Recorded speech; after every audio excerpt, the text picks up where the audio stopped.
Hello and happy summer. Summer is my favorite time of year, not just because I don't have to go to work, but also because in the summer I love to spend lots of time sitting at the pool, sitting at the beach, and reading lots of books because, you know, your girl loves to read. So normally on this channel we talk about like side hustles and organization and how to like, you know, basically how to get your life together is kind of like the theme of this channel, like getting your life together when you got like side hustle and a full-time job and all of the things happening. But we're gonna have a little bit of fun in this video because we're gonna talk about books to read while you're sitting at the pool this summer. So super excited because I love to read, and yeah. So I grabbed a whole bunch of books off of my bookshelf that are some of my absolute favorites that I would 100% recommend to anybody. They're not all summery, but my qualification for this video was books that are so good you don't want to put them down. Okay, so books that you're like, I gotta finish it, I gotta find out what's gonna happen. That is how I decided who made it into this, you know, this category. So without further ado, let's get started. All right, the first one is this one called The Fortune Hunter by Daisy Goodwin. Daisy Goodwin has 3 different books. I have all of them. They're all excellent, but this is probably my favorite one and the most difficult to put down. It's a little bit on the longer side. Yeah, 460 pages, but I think I read it in like a week. It is so good. I've read it twice. Most of these books I've read multiple times. It is just one of those books you can't put down, you don't know what's gonna happen, and it just keeps going. So this one is set in the late 1800s, and it is a romance, so it's, you know, seeing whether or not the main character is going to find someone to marry, which isn't the main theme, but it's just kind of like their lives going through. It involves the, oh gosh, what's the Empress of Austria. It involves horses, it involves the Queen of England and all of that stuff, and especially like if you love Downton, Bridgerton, all that kind of stuff, then this is a great one. Not as graphic as Bridgerton because that thing's not appropriate. So good. The other 2 I would also recommend, but I wanted to like narrow it down as much as possible, so this is the number 1 that I would recommend. I will link though all 3 of her books down below because they are all really good. All right, next 2 I'm cheating a little bit, and so that's gonna be Anything by Chanel Cleeton. So Chanel Cleeton is a great author. She has like 3 books in kind of like a different genre, and then 5 that are this little like kind of, they're not really a series, but they're kind of, and they're the ones that I really like. So number 1 top pick would be Next Year in Havana. This is the first one I read by her. Oh my gosh, so good. I think I've read it 3 times. Amazing, amazing. So this book in particular is talking about a family that was forced to leave Cuba during the Cuban Revolution, and then it's simultaneously talking about the grandmother who left Cuba and the granddaughter going to Cuba to spread her ashes after she dies and like meet the people that she would talk about and like see all the things. So it's like that dual perspective, which I love, and just so good, so good, so good, so good. I love all the other books too. So she also has, I'm looking at them, When We Left Cuba, which is very related to this one. It's about the grandmother's family when they leave Cuba. And so it's kind of like what happened after they left Cuba. And then she also has a new one that's called Our Last Days in Barcelona. I haven't read it yet, so I don't know what to tell you about it yet. And then the other 2, there's one called The Most Beautiful Girl in Cuba, and then this one, which is my other top pick. So The Most Beautiful Girl in Cuba and this one are less related than the other 3. They all have like similar themes and they have like people connections, so they're all like related somehow, but you don't have to read them in order. They're not a series, they just happen to be related. These 2 are less related, but this one, The Last Train to Key West, is so good. Like if you were gonna read some of her books, I would suggest these 2.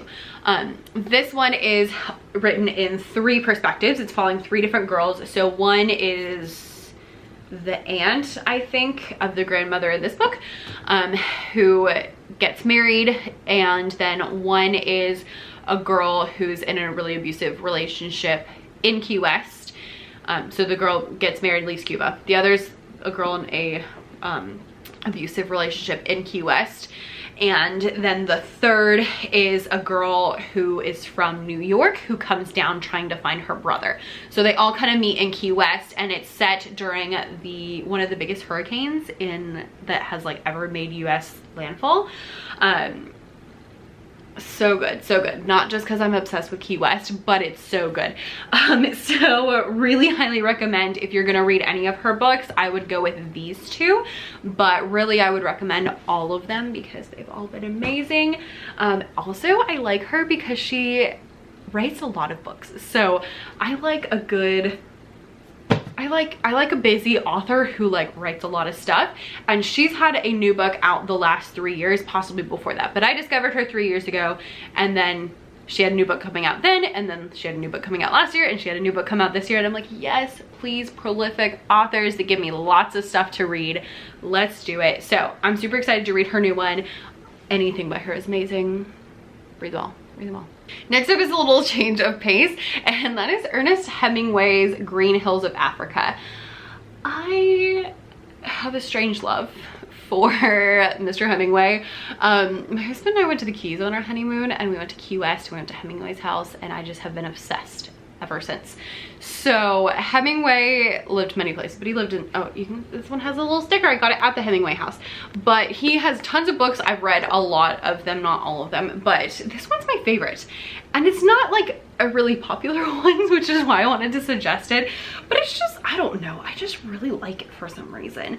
And it's about him going, I think it's kudu that they're hunting in Africa, and it's like quasi non-fiction, so it's kind of a novel, kind of real life, and just, I don't know, I just love it. I just love it. The Old Man and the Sea, I would say, is probably my second favorite if you were looking for a good one. I don't like The Sun Also Rises, though, I have to say. I know that's like the most popular one, not my favorite, but this is the one I would recommend Hemingway wise.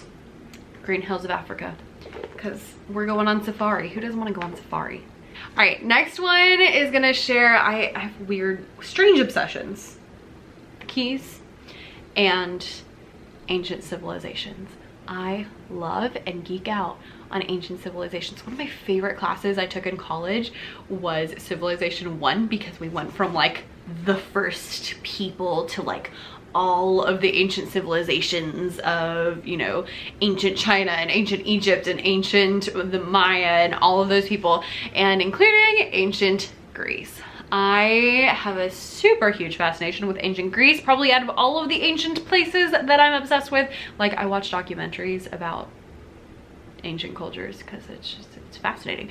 But the Greeks are probably my top favorite ones, and Circe is, I don't even know if I that right, but Circe is so good. I have like a whole section on my bookshelf of fiction books about ancient Greece, but this one's one of my favorites.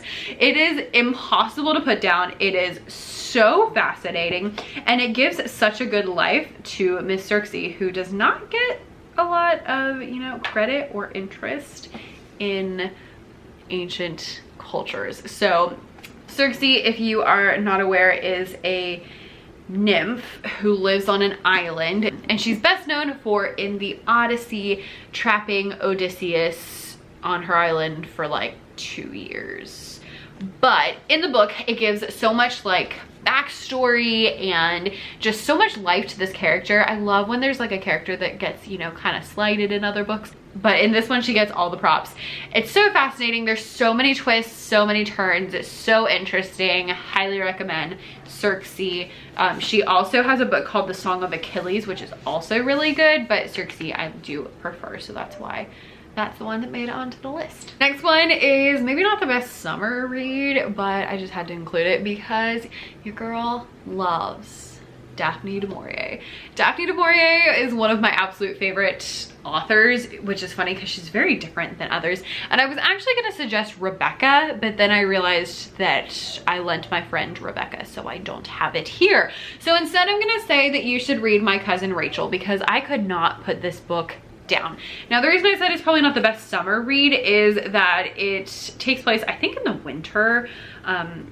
And there's just something creepy about it that just makes me think of like creepy winter. So I kind of associate her more with winter, but so good.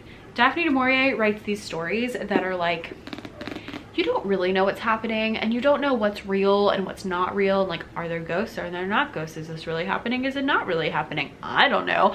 And it's just so fascinating. So Rebecca would be probably my top pick. They also just did a Netflix movie about Rebecca, which we watched this weekend actually, and it was really good. Not as creepy as the book was, but it was pretty good. And I think there's a movie of this one too, but I haven't watched it. So good. If you are like a creepy mystery kind of person, that's gonna be your book. Next up, I'm cheating again and I'm just sharing an author, and that author is Michelle Moran. Michelle Moran writes historical fiction books. As you can tell, that's definitely my favorite. And she has 1, 2, 3, 4, 5, 6, 7. I have all of them. She has 7 different books that are all so good, so good. They're like, again, I've read them multiple times, and even though I've read them multiple times, I still can't put them down when I read them. So that being said, I looked through all of them and I pulled out my 2 top favorites. I will read off all of them. She has Mata Hari's Last Dance, which is like World War II time period.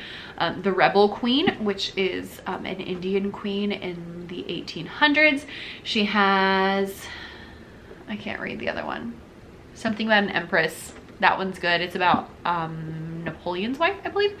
Cleopatra's Daughter. Obvious. So good.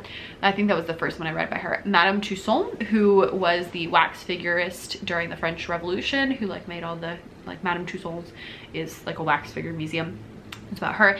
And then these 2, which definitely take the cake as my favorites, not just because they're about an ancient civilization, but partially because they're about an ancient civilization. So the first one is Nefertiti. Nefertiti was a queen of Egypt who is known for being beautiful. Nefertiti actually means the beautiful woman has come, which is like, wow, that's a name that you gotta live up to.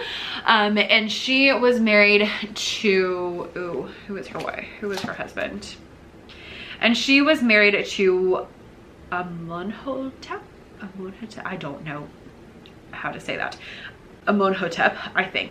So this story is about Nefertiti getting married, you know, dealing with her husband, and he's an ancient Egyptian pharaoh, so he has multiple wives and trying to become, you know, top wife and all of that kind of stuff.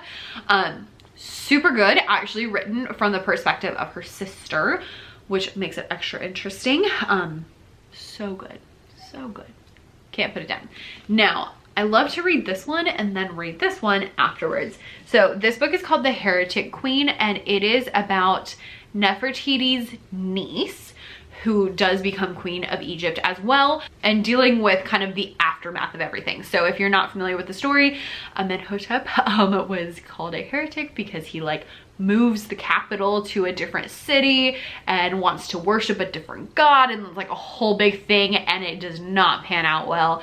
So this book is dealing with the aftermath of that once they all die and you're into a new generation and dealing with that. So she is Nefertiti's niece, Nefertiti being the heretic queen, but because she's associated with that, it makes it much more complicated for her. She falls in love with the soon-to-be pharaoh and all of that, and this one's probably my absolute favorite of all 7 of her books, but the other one I like to read them like together because I feel like they go together. So good, so good. These, yeah, you won't be able to put them down. Fascinating, so good. All right, next up is a classic, and that is The Great Gatsby. I love this book. I know it's like, you know, something you probably didn't read in high school, but The Great Gatsby is one of my absolute favorite books. I read a lot of other Fitzgerald things and none of them are as good as this one. So love The Great Gatsby. If you're not familiar, it is about, oh, how do we even talk about this? Really, it's about rich people ruining people's lives and then getting away with it. But the longer version is that it is about a girl named Daisy who was in love with Gatsby, and he is still in love with her, and she like remarries, has kids, all of that. And it's told from the perspective of her cousin and all of them living in New York and dealing with all sorts of really messy things.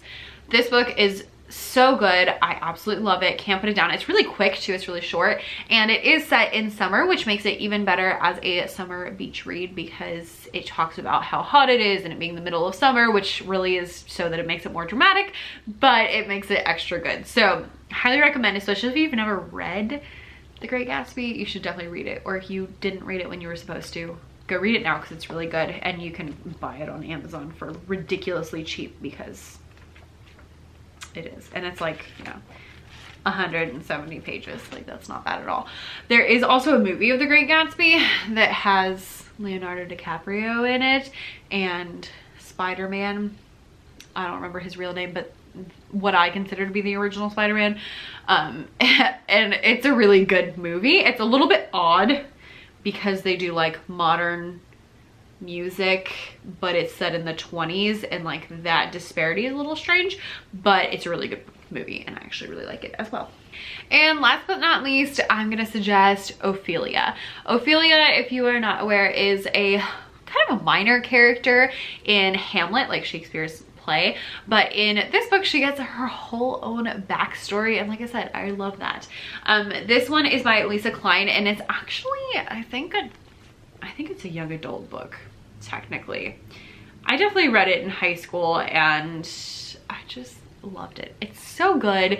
It's so intricate. I love how she took Ophelia from the story and made her like a real person and like changed things around so that they're not what you expect them to be. And it's just so interesting, so interesting. So I would highly recommend Ophelia, especially if you are a Shakespeare person and you do enjoy that. And since it's a young adult book, you can read it so quickly because it's written for teenagers, which means that you'll blow through it very quickly. All right, friends, so that is quite a few different books that I would recommend for the summer. All of them being books that you will not want to put down, and you must know what happens and how they end and all of that. You're going to love whichever ones you pick. I will link them all down below, as well as those things where I said, you know, just I like the author. I'll link all of their books in case you're interested in different ones than the ones that I'm interested in. I would love to know what you would add to this list of books you absolutely positively cannot put down, or books that you associate with summer. I really associate actually the ancient Egypt books with summer. Maybe I just always read them in summer. And I also really associate all of the Cuba and Key books by Chanel Cleeton with summer, because I've read them all every year for the past like 3 years in the summer, and I'm about to read all 5 of them again so that I'm ready for the new one.